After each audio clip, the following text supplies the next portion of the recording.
السلام علیکم۔ رات کے 8 بجے ہیں۔ یہ ریڈیو پاکستان ہے۔ خبر نامے کے ساتھ حاضر ہیں حمیرہ رانا اور عبد القدیر۔ پہلے اہم خبروں کا خلاصہ۔ وزیر اعظم نے آذربائیجان میں اقتصادی تعاون تنظیم سے خطاب کرتے ہوئے ماحولیات کے لیے فنڈز کی فراہمی کا مؤثر لاہ عمل مرتب کرنے پر زور دیا ہے۔ شہباز شریف اور ترکی کے صدر نے آذربائیجان میں ملاقات کے دوران دو طرفہ تعلقات میں بامقصد پیش رفت کے عزم کا اعادہ کیا ہے۔ وزیر اعظم شہباز شریف نے اقتصادی تعاون تنظیم کے سربراہ اجلاس کے موقع پر آذربائیجان اور ایران کے صدور سے ملاقاتیں کی اور دو طرفہ تعلقات کے تمام پہلوؤں پر تبادلہ خیال کیا۔ نائب وزیر اعظم نے ای سی او سربراہ اجلاس کے موقع پر ایران، آذربائیجان اور ترکمانستان کے وزرائے خارجہ کے ساتھ الگ الگ ملاقاتوں میں باہمی دلچسپی کے امور پر تبادلہ خیال کیا۔ پاکستان نے اقوام متحدہ کی سلامتی کونسل کے تمام رکن ممالک کے ساتھ مل کر کام کرنے کے عزم کا اظہار کیا ہے تاکہ سلامتی کونسل کے منشور کے مطابق مشترکہ اقدام کو آگے بڑھایا جا سکے۔ ضلع شمالی وزیرستان میں سیکیورٹی فورسز نے در اندازی کی کوشش ناکام بناتے ہوئے بھارتی حمایت یافتہ 30 خوارج کو ہلاک کر دیا ہے۔ پنجاب کی وزیر اعلیٰ نے ڈسٹرکٹ ہیڈ کوارٹرز ہسپتال پاک پتن کے اچانک دورے میں ڈیوٹی کے دوران مجرمانہ غفلت برتنے پر میڈیکل سپرنٹینڈنٹ اور چیف ایگزیکٹو آفیسر ہیلتھ کی گرفتاری کا حکم دیا ہے۔ وزیر اعلیٰ بلوچستان نے صوبے کے دور دراز علاقوں میں سڑکوں کے نیٹ ورک کی ڈیجیٹل نگرانی پر زور دیا ہے۔ آج کراچی کے علاقے لیاری میں 5 منزلہ عمارت گرنے سے 6 افراد جاں بحق ہو گئے۔ کل جماعتی حریت کانفرنس نے بھارت کے غیر قانونی زیر قبضہ جموں کشمیر میں امرناتھ یاترا کی فرقہ وارانہ اور عسکریت نوعیت پر گہری تشویش کا اظہار کیا ہے۔ آج غزہ میں اسرائیلی فوج نے 27 فلسطینیوں کو شہید کر دیا۔ اور جنوبی کوریا میں آج پاکستان نے مالدیپ کو ہرا کر ایشین یوتھ گرلز نیٹ بال چیمپئن شپ جیت لی۔ اور اب خبریں تفصیل کے ساتھ۔ وزیر اعظم شہباز شریف نے پائیدار ترقی کے لیے صاف توانائی کی راہداریوں کے قیام، ماحولیاتی سیاحت کے اقدامات کرنے اور موسمیاتی تبدیلی کے اثرات سے نمٹنے کے لیے مؤثر لائحہ عمل وضع کرنے پر زور دیا ہے۔ آج آذربائیجان میں 17ویں ای سی او سربراہی اجلاس سے خطاب کرتے ہوئے انہوں نے کہا کہ اس لائحہ عمل سے سبز روزگار کے مواقع پیدا کرنے میں مدد ملے گی۔ وزیر اعظم نے کہا کہ پاکستان نے موسمیاتی تبدیلی سے متعلق متعدد پالیسی اقدامات کیے اور ہم موسمیاتی تبدیلی کے اثرات سے نمٹنے کے لیے تعمیر نو اور بحالی پر توجہ مرکوز کرتے ہوئے کئی منصوبوں پر عمل پیرا ہیں۔ انہوں نے ای سی او کے رکن ممالک پر اہم علاقائی اور عالمی مسائل بالخصوص موسمیاتی تبدیلی اور جغرافیائی اور سیاسی عدم استحکام کے پیش نظر تعاون کو مزید فروغ دینے پر زور دیا۔ انہوں نے پاکستان کے خلاف بھارت کی بلا اشتعال جارحیت پر گفتگو کرتے ہوئے کہا کہ دنیا نے فیلڈ مارشل سید عاصم منیر کی قیادت میں پاکستان کی بہادر مسلح افواج کی ثابت قدمی کا مشاہدہ کیا۔ انہوں نے بھارتی جارحیت کے پیش نظر ای سی او کے برادر رکن ممالک کی جانب سے پاکستان کی حمایت اور اظہار یکجہتی کی بھی تعریف کی۔ وزیر اعظم نے کہا کہ پاکستان اب بھارت کے پانی کو ہتھیار کے طور پر استعمال کرنے کے ایک نئے اور تشویشناک رجحان کا مشاہدہ کر رہا ہے۔ انہوں نے کہا کہ عالمی بینک سے طے شدہ سنتوس معاہدے کی خلاف ورزی کرنے کی بھارت کی غیر قانونی کوشش کے ساتھ ساتھ ثالثی کی مستقل عدالت کے حالیہ فیصلے کو نظر انداز کرنا مکمل طور پر ناقابل قبول ہے۔ انہوں نے کہا کہ دریائے سندھ کا پانی پاکستان کے 24 کروڑ عوام کے لیے لائف لائن ہے۔ ایران پر اسرائیل کے حالیہ حملے کی مذمت کرتے ہوئے وزیر اعظم نے اسے غیر قانونی اور بلا جواز قرار دیا اور ایرانی عوام کے ساتھ دلی تعزیت کا اظہار کیا۔ انہوں نے غزہ پر اسرائیلی مظالم کی شدید مذمت کرتے ہوئے کہا کہ غزہ ہو، مقبوضہ کشمیر ہو یا ایران، پاکستان دنیا بھر میں کہیں بھی بے گناہ لوگوں پر مظالم ڈھانے والوں کے خلاف مضبوطی سے سینہ سپر ہے۔ وزیر اعظم شہباز شریف نے آذربائیجان کے شہر خانقندی میں 17ویں ای سی او سربراہی اجلاس کے موقع پر ترک صدر رجب طیب ایردوان سے ملاقات کی ہے۔ انہوں نے دو طرفہ تعلقات کا جامع جائزہ لیا اور خطے کی موجودہ صورتحال پر تبادلہ خیال کیا۔ دونوں رہنماؤں نے تمام اہم شعبوں میں دو طرفہ تعلقات میں بامقصد پیش رفت کے لیے اپنے عزم کا اعادہ کیا۔ دونوں رہنماؤں نے تجارت، دفاع، توانائی، علاقائی روابط اور سرمایہ کاری کے شعبوں میں تعاون کو مزید مضبوط کرنے کی اہمیت پر زور دیا۔ اس مقصد کے لیے ملاقات میں دونوں ممالک کے درمیان اعلیٰ سطحی وفود کے تبادلے پر اتفاق ہوا تاکہ دونوں رہنماؤں کے درمیان طے پانے والی مفاہمت کو جلد حتمی شکل دی جائے۔ وزیراعظم شہباز شریف نے خطے میں امن و استحکام اور پائیدار ترقی کے مشترکہ اہداف کے حصول کے لیے ترکیہ کے ساتھ مل کر کام کرنے کے لیے پاکستان کے غیر متزلزل عزم کا اعادہ کیا۔ وزیر اعظم محمد شہباز شریف نے ایران کے عوام اور حکومت کے ساتھ پاکستان کی غیر متزلزل یکجہتی کو دہراتے ہوئے خطے میں امن اور سفارتکاری کے لیے مذاکرات کے ذریعے ایران کے ساتھ مل کر کام جاری رکھنے کے پاکستان کے پختہ عزم کا اعادہ کیا۔ انہوں نے اس عزم کا اظہار آج آذربائیجان کے شہر خان کندی میں ECO کے 17ویں سربراہی اجلاس کے موقع پر ایرانی صدر ڈاکٹر مسعود پزشکیان کے ساتھ ملاقات کے دوران کیا۔ سربراہی اجلاس کے موقع پر ایرانی صدر ڈاکٹر مسعود پزشکیان کے ساتھ ملاقات میں وزیر اعظم نے قیادت کو سراہا اور حالیہ بحران کے دوران ایران کے جنگ بندی کے فیصلے کی تعریف کی۔ صدر پزشکیان نے حالیہ بحران کے دوران عالمی فورم سمیت ایران کے لیے پاکستان کی مضبوط سفارتی حمایت کو سراہا اور تنازع کو کم کرنے میں پاکستان کے اہم کردار پر شکریہ ادا کیا۔ ملاقات کے دوران دونوں رہنماؤں نے ایران کے خلاف اسرائیل کی جارحیت کے تناظر میں خطے کی ابھرتی ہوئی علاقائی صورتحال پر بھی تبادلہ خیال کیا۔ انہوں نے دونوں ملکوں کے درمیان تمام شعبوں میں جاری دو طرفہ تعاون کا بھی جائزہ لیا۔ پاکستان اور آذربائیجان نے تجارت اور سرمایہ کاری کے شعبوں میں تعاون بڑھانے پر اتفاق کیا ہے۔ یہ اتفاق رائے وزیر اعظم محمد شہباز شریف اور آذربائیجان کے صدر الہام علیوف کے درمیان خان کندی میں ECO سربراہی اجلاس کے موقع پر ملاقات میں ہوا۔ دونوں رہنماؤں نے سرمایہ کاری کے امکانات کے حوالے سے ہونے والی پیش رفت پر اطمینان کا اظہار کیا۔ انہوں نے اقتصادی شراکت داری بالخصوص پاکستان میں آذربائیجان کی سرمایہ کاری کو مزید مستحکم کرنے کے عزم کا اعادہ کیا۔ وزیر اعظم نے کہا کہ دونوں ملکوں کی قیادت کے درمیان حالیہ بات چیت باہمی تعلقات کو مضبوط بنانے میں معاون ثابت ہوئی ہے۔ شہباز شریف نے صدر الہام علیوف کو جلد پاکستان کا دورہ کرنے کی بھی دعوت دی۔ پاکستان اور ازبکستان نے تجارت، سرمایہ کاری، باہمی روابط اور توانائی سمیت مختلف شعبوں میں تعاون بڑھانے پر اتفاق کیا ہے۔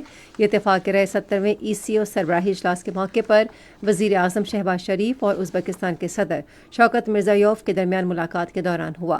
ملاقات کے دوران دونوں رہنماؤں نے دونوں ممالک کے درمیان دیرینہ برادرانہ تعاون کو مزید مضبوط بنانے کے عزم کا اعادہ کیا۔ انہوں نے مشترکہ دلچسپی کے علاقائی اور عالمی مسائل پر بھی نقطہ نظر کا تبادلہ کیا۔ دونوں رہنماؤں نے پاکستان اور ازبکستان کے درمیان دو طرفہ اور کثیر الجہتی سطحوں پر جاری مضبوط تعاون پر اطمینان کا اظہار کیا۔ نائب وزیر اعظم اور وزیر خارجہ محمد اسحاق ڈار نے خان کندی میں اقتصادی تعاون تنظیم کے 17ویں سربراہ اجلاس کے موقع پر آذربائیجان کے وزیر خارجہ جیہون بیراموف سے ملاقات کی۔ ملاقات کے دوران نائب وزیر اعظم نے سربراہ اجلاس کی کامیاب میزبانی پر آذربائیجان کی قیادت کو مبارکباد دی اور اقتصادی تعاون تنظیم میں اس کے فعال کردار کی تعریف کی۔ دونوں رہنماؤں نے مختلف شعبوں میں تعاون کو مزید فروغ دینے کے عزم کا اعادہ کیا۔ اس کے علاوہ اسحاق ڈار نے ترکمانستان کے وزیر خارجہ راشد میردوف سے بھی ملاقات کی۔ سوشل میڈیا اکاؤنٹ ایکس پر ایک پوسٹ میں انہوں نے کہا کہ ملاقات کے دوران باہمی دلچسپی کے علاقائی اور بین الاقوامی امور پر غور کیا گیا۔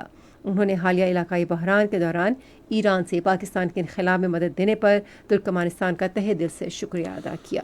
نائب وزیر اعظم اور وزیر خارجہ سینیٹر اسحاق ڈار نے ایران کے وزیر خارجہ سید عباس عراقچی سے ملاقات کی اور خطے کی موجودہ صورتحال پر تبادلہ خیال کیا۔ دونوں رہنماؤں نے ECO سربراہ اجلاس کے موقع پر ملاقات میں پاکستان اور ایران کے درمیان مضبوط تعلقات کے عزم کا اعادہ کیا اور باہمی مفاد کے شعبوں میں تعاون جاری رکھنے پر اتفاق کیا۔ وزیر اعظم شہباز شریف نے امریکہ کی صدر ڈونلڈ ٹرمپ، امریکی انتظامیہ اور امریکہ کی عوام کو یوم آزادی پر مبارکباد دی ہے۔ انہوں نے social media platform X پر ایک پوسٹ پہ کہا کہ پاکستان امریکہ کے ساتھ اپنی دیرینہ شراکت داری کو انتہائی قدر کی نگاہ سے دیکھتا ہے اور آئندہ برسوں میں دو طرفہ تعلقات کو مزید مضبوط کرنے کے لیے پرعزم ہے۔ یہ خبریں ریڈیو پاکستان سے نشر کی جا رہی ہیں۔ پاکستان نے سلامتی کونسل کے منشور کے مطابق مشترکہ لائحہ عمل کو فروغ دینے کے لیے اقوام متحدہ کی سلامتی کونسل کے تمام اراکین کے ساتھ مل کر کام کرنے کے عزم کا اظہار کیا ہے۔ یہ بات وزارت خارجہ کے ترجمان شفقت علی خان نے آج اسلام آباد میں اپنی ہفتہ وار میڈیا بریفنگ میں کہی۔ ترجمان نے کہا کہ پاکستان نے رواں سال جولائی کے مہینے کے لیے اقوام متحدہ کی سلامتی کونسل کی صدارت سنبھال لی ہے اور وہ اس ذمہ داری کو انتہائی ذمہ داری اور پختہ عزم کے ساتھ نبھا رہا ہے۔ انہوں نے کہا کہ پاکستان مشرق وسطی، جنوبی ایشیا، افریقہ، یورپ، لاطینی امریکہ اور دیگر خطوں میں بین الاقوامی امن و سلامتی کو درپیش متعدد مسائل سے آگاہ ہے۔ بھارت کی غیر قانونی زیر قبضہ جموں و کشمیر کی موجودہ صورتحال کا رخ کرتے ہوئے دفتر خارجہ کے ترجمان نے کہا کہ پاکستان وقتاً فوقتاً عالمی برادری کی توجہ بھارت کی مختلف جیلوں میں بند کشمیری سیاسی قیدیوں اور مقبوضہ جموں و کشمیر کی حالت ازار کی طرف مبذول کرواتا رہتا ہے۔ ترجمان نے بھارتی حکام پر زور دیا کہ شبیر احمد شاہ کی طبی حالت کے پیش نظر انہیں فوری طور پر رہا کیا جائے۔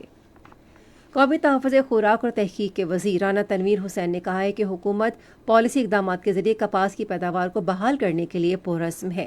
وہ آج اسلام آباد میں ملک بھر میں کپاس کی پیداوار بڑھانے کی کوششوں کا جائزہ لینے کے لیے اعلیٰ سطح کے اجلاس کی صدارت کر رہے تھے۔ وفاقی وزیر نے کہا کہ کپاس کی پیداوار میں اضافہ کسانوں اور دیہی افراد کی آمدنی بڑھانے کے لیے ضروری ہے۔ انہوں نے تصدیق شدہ بیج اور کیڑے مار ادویات کی فراہمی اور فصلوں کو کیڑوں سے بچانے کے لیے بہتر طریقے اختیار کرنے پر زور دیا۔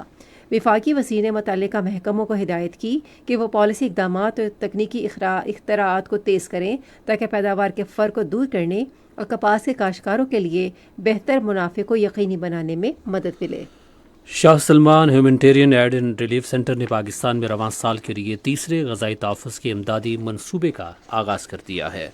افتتاحی تقریب آج اسلام آباد میں منعقد ہوئی۔ منصوبے کے تحت Shah Salman humanitarian aid and relief centre Pakistan کے پسماندہ ترین 34 اضلاع میں 30,000 غذائی پیکیجز تقسیم کرے گا، جس سے 2,10,000 سے زائد افراد مستفید ہوں گے۔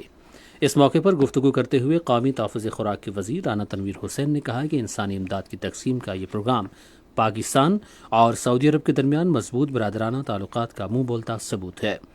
سعودی سفیر نواف بن سعید المالکی نے کہا کہ ان کا ملک مختلف شعبوں میں پاکستان کے ساتھ تعاون جاری رکھے گا۔ وزیر اعلیٰ پنجاب مریم نواز شریف نے آج ڈسٹرکٹ ہیڈ کوارٹرز ہسپتال پاک پتن کا اچانک دورہ کیا۔ تفصیل ریڈیو پاکستان لاہور کے نمائندے اطہر رسول کی اس رپورٹ میں۔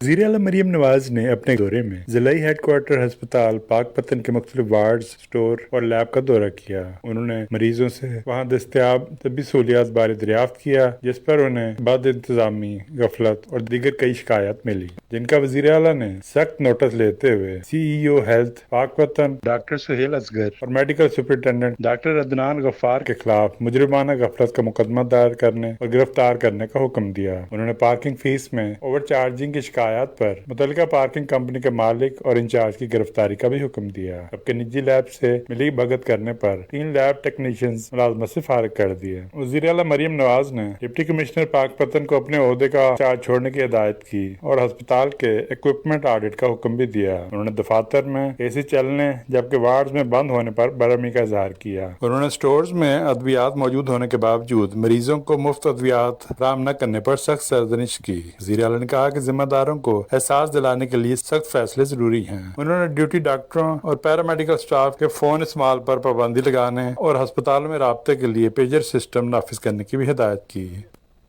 سندھ کے وزیر اعلیٰ سید مراد علی شاہ نے کابینہ کے تمام مراسلوں اور سمریوں کو خودکار بنانے کی منظوری دی ہے۔ انہوں نے آج کراچی میں ایک اجلاس سے خطاب کرتے ہوئے تمام سیکیورٹی فیچرز کے ساتھ کابینہ کی ای ایپ تیار کرنے کی ہدایت کی۔ وزیر اعلیٰ نے کہا کہ نظام کو ڈیجیٹلائز بنا کر بھاری مقدار میں اسٹیشنری اور بڑے پیمانے پر کاغذی کارروائی بچائی جا سکتی ہے۔ کراچی میں لیاری کے علاقے بغدادی میں آج 5 منزلہ عمارت منہدم ہونے سے 6 افراد جاں بحق اور 8 زخمی ہو گئے۔ ریسکیو آپریشن جاری ہے اور شہری انتظامیہ بھاری مشینری کے ذریعے ملبہ ہٹانے میں مصروف ہے۔ صدر آصف علی زرداری، وزیر اعظم Muhammad Shehbaz Sharif, chairman Pakistan Peoples Party Bilawal Bhutto Zardari, Sindh کے گورنر کامران خان ٹسوری اور وزیر اعلیٰ سید مراد علی شاہ نے واقعے پر گہری تشویش کا اظہار کرتے ہوئے امدادی کارروائیاں تیز کرنے کی ہدایت کی ہے۔ وزیر اعلیٰ بلوچستان میر سرفراز بگٹی نے صوبے کے دور دراز علاقوں میں سڑکوں کے نیٹ ورک کی ڈیجیٹل نگرانی پر زور دیا ہے۔ وہ آج کوئٹہ میں مصنوعی ذہانت کے ذریعے سڑکوں کے نیٹ ورکس کی نگرانی سے متعلق ایک اجلاس کی صدارت کر رہے تھے۔ وزیر اعلیٰ نے کہا کہ مصنوعی ذہانت کے ذریعے ترقیاتی کاموں کی شفاف نگرانی بھی ممکن ہے۔ اس سے قبل وزیر اعلیٰ کو سڑکوں کی حالت کا جائزہ لینے کے لیے مصنوعی ذہانت پر مبنی نظام کی خصوصیات کے بارے میں آگاہ کیا گیا۔ وائلڈ لائف رینجرز نے آج لاہور میں پولیس کے ساتھ مشترکہ کارروائی کرتے ہوئے لائسنس کے بغیر غیر قانونی طور پر شیر رکھنے پر ایک شخص کو گرفتار کر لیا۔ شیر کو قبضے میں لے لیا گیا اور اسے محفوظ مقام پر منتقل کر دیا گیا۔ ملزم کے خلاف FIR بھی درج کر لی گئی۔ اس سے قبل شیر نے متعدد افراد پر حملہ کر کے انہیں زخمی کر دیا تھا۔ ادھر سینئر وزیر مریم اورنگزیب نے متعلقہ حکام کو اجازت کے بغیر جنگلی جانور رکھنے والوں کے خلاف کارروائی شروع کرنے کی ہدایت کی ہے۔ یہ خبریں ریڈیو پاکستان سے نشر کی جا رہی ہیں۔ ضلع شمالی وزیرستان کے علاقے حسن خیل میں سیکیورٹی فورسز نے در اندازی کی ایک کوشش ناکام بناتے ہوئے بھارتی حمایت یافتہ 30 خوارج کو جہنم واصل کر دیا ہے۔ ISPR کے مطابق بھارتی حمایت یافتہ گروپ فطرت الخوارج سے تعلق رکھنے والے یہ دہشت گرد پاک افغان سرحد کے ذریعے در اندازی کی کوشش کر رہے تھے۔ پاک فوج کے جوانوں نے مؤثر طریقے سے بھارتی حمایت یافتہ خوارج کی در اندازی کی کوشش ناکام بنا دی۔ مؤثر کارروائی کے نتیجے میں تمام دہشت گرد مارے گئے۔ ہلاک ہونے والے ان بھارتی حمایت یافتہ خوارج کے قبضے سے بھاری مقدار میں اسلحہ اور بارود بھی برآمد کیا گیا۔ فوج کے شعبہ تعلقات عامہ نے اپنے بیان میں کہا کہ عبوری افغان حکومت کو ہر صورت اس بات کو یقینی بنانا چاہیے کہ افغان سرزمین پاکستان کے خلاف دہشت گردی کی سرگرمیوں کے لیے غیر ملکی حمایت یافتہ گروپوں کی جانب سے استعمال نہ ہو۔ ادھر صدر آصف علی زرداری نے حسن خیل کے علاقے میں بھارتی حمایت یافتہ دہشت گردوں کا خاتمہ کرنے پر سیکیورٹی فورسز کو خراج تحسین پیش کیا ہے۔ اپنے بیان میں انہوں نے ایک بار پھر کہا کہ دہشت گرد عناصر کے خاتمے اور ملک کی دفاع کے لیے قوم کا عزم غیر متزلزل رہے گا۔ صدر مملکت نے فطرت الخوارج کے مکمل خاتمے کے عزم کا بھی اظہار کیا۔ وزیر اعظم شہباز شریف نے بھی دہشت گردوں کو جہنم واصل کرنے پر سیکیورٹی فورسز کو خراج تحسین پیش کیا۔ ایک بیان میں انہوں نے کہا کہ ملک کی حفاظت کے لیے پاکستان کی بہادر مسلح افواج سیسا پلائی دیوار کی طرح کھڑی ہیں، اور انہوں نے کہا کہ پوری قوم سیکیورٹی فورسز کو سلام پیش کرتی ہے۔ انہوں نے ملک سے ہر قسم کی دہشت گردی کے مکمل خاتمے کے لیے پختہ عزم کا اظہار کیا۔ کل جماعتی حریت کانفرنس نے خبردار کیا ہے کہ مقبوضہ جموں کشمیر میں بھارت کی ہندوتوا پر مبنی پالیسیوں پر عالمی طاقتوں کی دانستہ خاموشی اور بے پرواہی کی وجہ سے کشمیریوں کے اپنے ہی دھرتی پر وجود کو خطرات کا سامنا ہے۔ سری نگر میں ایک بیان میں حریت کانفرنس کے ترجمان ایڈوکیٹ عبدالرشید منہاس نے امرناتھ یاترا کی فرقہ وارانہ اور عسکری نوعیت پر گہری تشویش کا اظہار کیا۔ انہوں نے ہندوؤں کی مذہبی تقریبات کے مقابلے میں مسلمانوں کے اجتماعات بالخصوص عید کے اجتماعات اور محرم کے جلوسوں پر عائد پابندیوں اور امتیازی سلوک کی نشاندہی کی اور اسے ریاستی حمایت یافتہ مذہبی امتیاز کا واضح مظہر قرار دیا۔ ادھر بھارتی فوج اور نیم فوجی دستوں نے جموں خطے کے ضلع کشتواڑ میں مسلسل تیسرے روز بھی بڑے پیمانے پر محاصرے اور تلاشی کی کارروائیاں جاری رکھیں۔ دوسری جانب جنیوا میں کشمیری وفد نے اقوام متحدہ کے ماہرین اور انسانی حقوق کے کارکنوں کو مقبوضہ جموں کشمیر میں عسکریت پسندانہ امرت ناتھ یاترا کے ماحولیاتی نقصانات اور انسانی حقوق کی خلاف ورزیوں سے آگاہ کیا۔ غزہ میں آج اسرائیلی فورسز نے 27 فلسطینیوں کو شہید کر دیا۔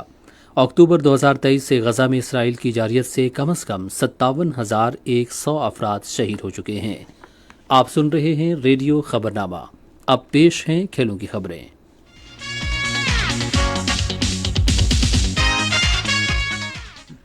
آج جنوبی کوریا میں ایشین یوتھ گرلز نیٹ بال چیمپئن شپ میں پاکستان نے مالدیپ کو 35 کے مقابلے میں 60 گول سے ہرا کر چیمپئن شپ جیت لی۔ پاکستان ٹورنامنٹ میں ناقابل شکست رہا اور اس نے فائنل سمیت تمام 7 میچ جیتے۔ ادھر وزیراعظم شہباز شریف نے ایشین یوتھ گرلز نیٹ بال چیمپئن شپ جیتنے پر پاکستانی ٹیم کو مبارکباد دی ہے۔ اپنے ایکس ہینڈل پر ایک پوسٹ میں انہوں نے کہا کہ یہ پوری قوم کے لیے قابل فخر لمحہ ہے۔ پاکستان نیٹ بال فیڈریشن کے چیئرمین مدثر آرائیں، صدر سمین ملک اور سیکرٹری جنرل محمد ریاض نے بھی شاندار فتح پر قومی ٹیم کو دلی مبارکباد دی۔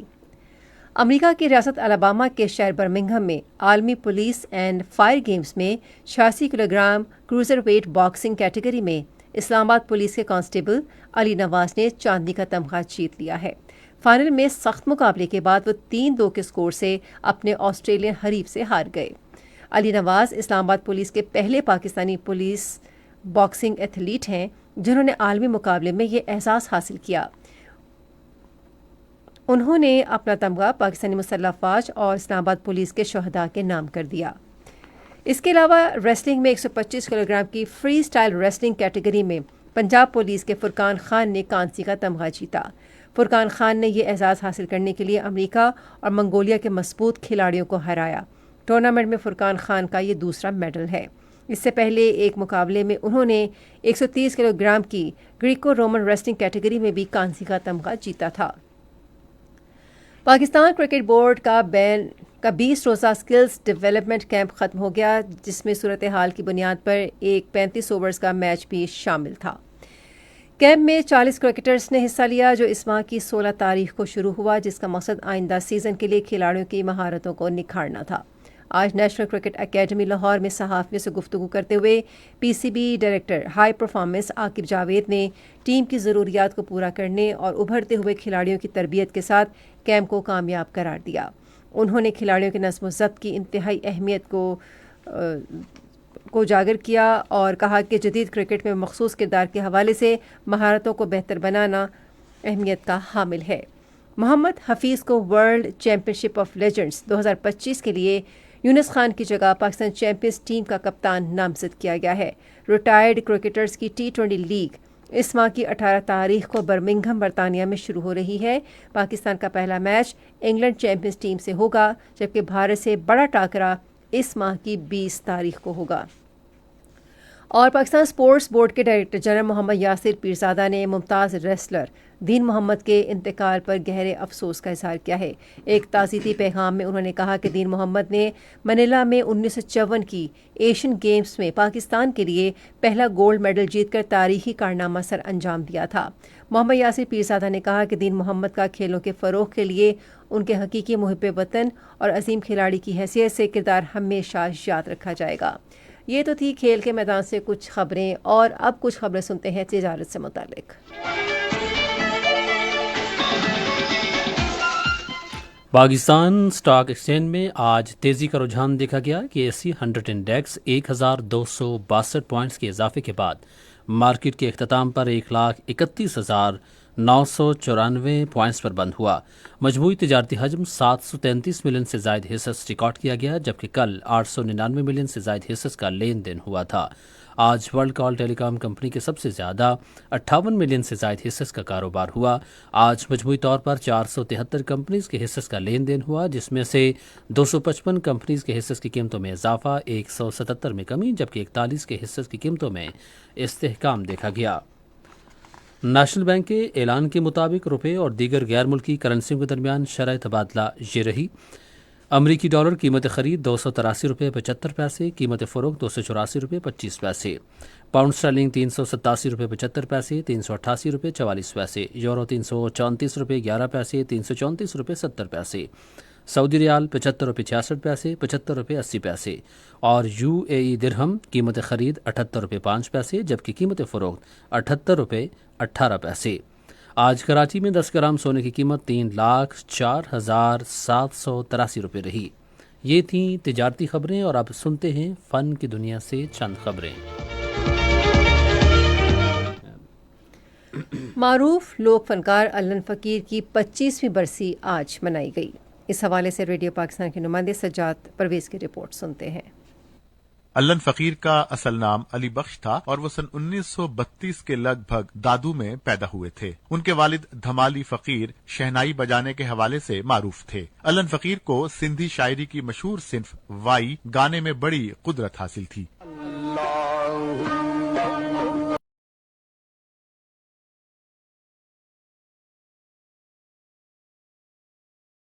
پاکستان اور پاکستان ٹیلی ویژن پر بھی اپنی آواز کا جادو جگایا۔ وہ اپنی گائیکی کے مخصوص انداز کی وجہ سے سننے والوں میں بے حد مقبول۔ سن 1987 میں حکومت پاکستان نے انہیں صدارتی تمغہ برائے حسن کارکردگی، اور سن 1999 میں پاکستان ٹیلی ویژن نے انہیں لائف اچیومنٹ ایوارڈ عطا کیا تھا۔ وہ جام شوروں میں سندھ یونیورسٹی کالونی میں اپنے مکان کے احاطے میں آسودہ خاک ہیں۔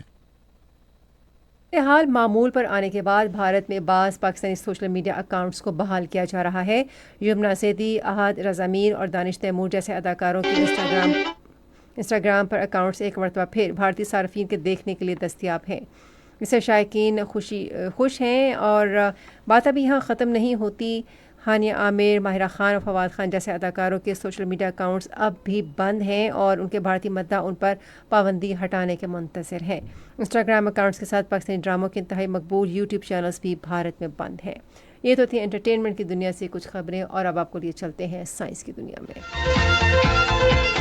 سائنسدانوں نے مصنوعی انسانی ڈی این اے بنانے کے لیے ایک جرأت مندانہ اور متنازع قدم اٹھایا ہے۔ اس تحقیق کا مقصد خود کار قوت مدافعت کی خرابیوں، دل کے دورے، وائرل انفیکشنز اور عمر سے متعلق بیماریوں کے علاج کے لیے نئے طریقے ڈھونڈنا ہے۔ اس مقصد کے لیے سائنسدان لیبارٹری میں انسانی ڈی این اے کے بڑے پیچیدہ حصوں کو بنانے کے لیے ٹولز تیار کر رہے ہیں، جس کے بعد انہیں جلد کے خلیوں میں داخل کیا جانا ہے۔ خون کے سرخ خلیوں کے علاوہ انسانی جسم کے تمام خلیوں میں ڈی این اے پایا جاتا ہے، جس کے ذریعے کسی بھی فرد کی موروثی خصوصیات کا پتہ چلایا جا سکتا ہے۔ اس تحقیق سے کئی بیماریوں کے جدید علاج کی راہ ہموار ہوگی۔ اور نارتھ ویسٹرن میڈیسن کے سائنسدانوں نے آئیسج کے نام سے مصنوعی ذہانت کا ایک ایسا ٹول بنایا ہے جو پھیپھڑوں کے سرطان کی تشخیص میں ڈاکٹر سے بھی زیادہ درست کام کرتا ہے۔ یہ ٹول نہ صرف سی ٹی اسکین میں ٹیومر کی نشاندہی کرتا ہے بلکہ ان حصوں کو بھی پہچان سکتا ہے جو ڈاکٹر سے رہ جاتے ہیں۔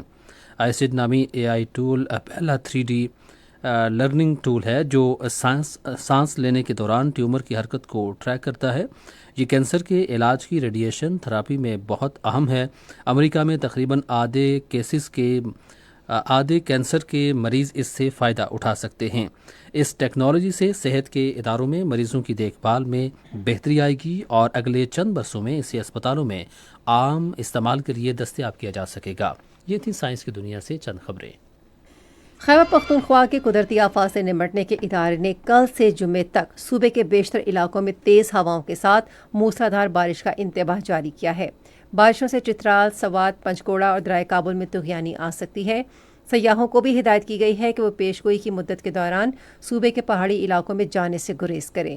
پی ڈی ایم اے کا کنٹرول روم 24 گھنٹے فعال ہے اور لوگ کسی بھی ہنگامی صورتحال میں 1700 پر رابطہ کر سکتے ہیں۔ ادھر تربیلا ڈیم کے سپل ویز کو کھول دیا گیا ہے۔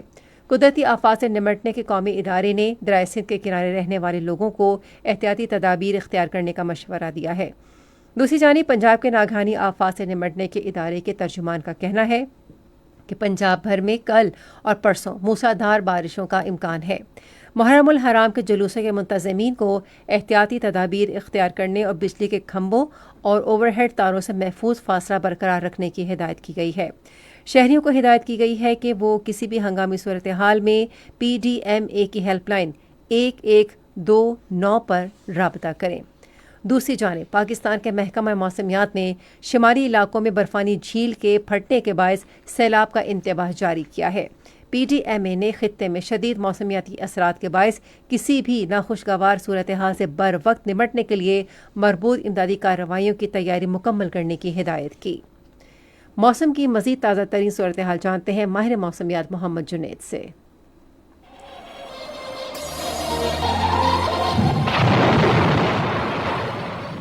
ملک کے بیشتر بالائی اور وسطی علاقوں میں مطلع صاف ہے، تاہم جنوبی علاقوں میں مختلف مقامات پر مطلع جزوی ابرآلود ہے۔ آئندہ 24 گھنٹوں کے دوران ملک کے بیشتر علاقوں میں موسم گرم اور شدید حبس رہنے کا امکان ہے، تاہم کشمیر، شمال مشرقی پنجاب، خطہ پٹوار، بالائی خیبر پختونخوا، جنوب مشرقی سندھ اور شمال مشرقی جنوبی بلوچستان میں چند مقامات پر تیز اور گرج چمک کے ساتھ بارش کی توقع ہے۔ گزشتہ 24 گھنٹوں کے دوران ملک کے بیشتر علاقوں میں موسم گرم اور شدید حبس جاری رہی، تاہم کشمیر، شمال مشرقی بلوچستان، بالائی پنجاب اور مشرقی سندھ میں چند مقامات پر گرج چمک کے ساتھ بارش ہوئی۔ سب سے زیادہ بارش کشمیر میں کوٹلی کے مقام پر 25 ملی میٹر، مظفر آباد میں 7، بلوچستان میں بارخان میں 17 ملی میٹر اور کوئٹہ میں 1، پنجاب میں ٹوبا ٹیکسن 11، شیخوپورہ 9، گجرات 6، چکوال 4 اور لاہور میں 1، سندھ میں سکر اور خرپور میں 1 ملی میٹر بارش۔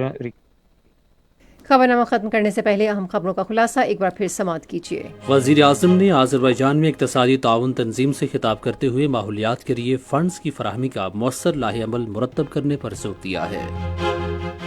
ضلع شمالی وزیرستان میں سیکیورٹی فورسز نے دراندازی کی کوشش ناکام بناتے ہوئے بھارتی حمایت یافتہ 30 خوارج کو ہلاک کر دیا ہے۔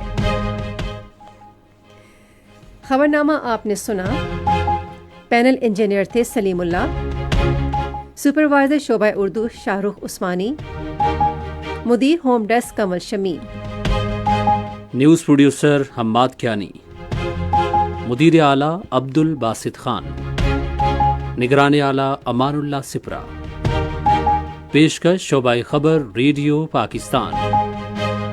مزید خبروں اور تجزیوں کے لیے آئیے ہماری ویب سائٹ پر radio.gov.pk اور آپ ریڈیو پاکستان کے official Facebook page radio Pakistan news official پر خبر نامے کی براہ راست ویڈیو اسٹریمنگ بھی ملاحظہ کر سکتے ہیں۔ اس کے ساتھ ہی حمیرہ رانا اور عبد القدیر اپنی نیوز ٹیم کے ہمراہ آپ سے چاہتے ہیں اجازت۔ اللہ حامی و ناصر۔